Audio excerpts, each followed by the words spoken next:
Hi guys, this is Ate Sel. For today's video ay maginisang tahong naman po tayo. At ito na nga po, unahin lang natin yung luya. Iba-brown lang natin ito guys. Ayan, halu-haluin lang natin to ng very light hanggang mag-brown yung luya natin.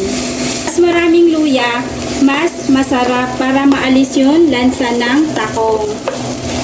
Yan, sunod na natin yung bawang.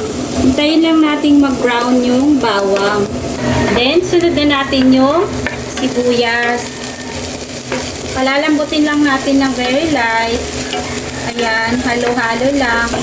Then, maglagay pala tayo dito guys ng kamatis. Ang tamang size lang ng kamatis guys. Then, lagay na natin yung tahong. Ayan, napapansin niyo siguro guys, magkakaiba ito ng sizes. Kasi bali dinagdagan namin po, konti lang pala yung nabili ko kanina sa palengke.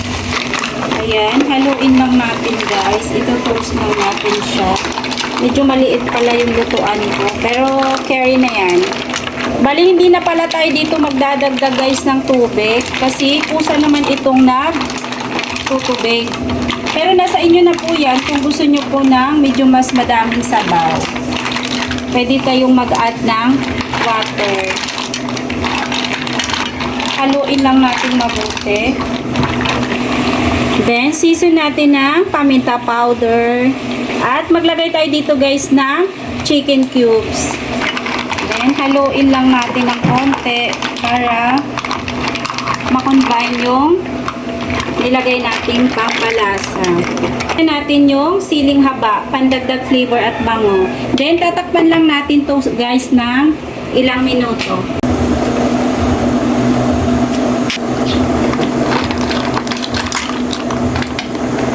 Ayan guys, oh, nagtutubig na siya.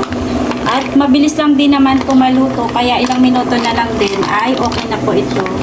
Ayan guys, titikman po muna natin ito bago tayo magdagdag ng patis. Baka kasi maalat na eh. Ayan guys, okay na po yung lasa. Bali hindi na tayo magdadagdag pa ng patis. Ayan, lagay na lang natin yung dahon ng sibuyas. At maglagay tayo dito guys ng dahon ng malunggay. Haluin lang natin. Sobrang liit kasi yung nilutuan ko guys. Kaya ayan, struggle is real. Kasi ayoko naman masyado tayong magkakalat sa lutuan natin. Kasi ako din yung magsasuffer niyan mamaya maglinis.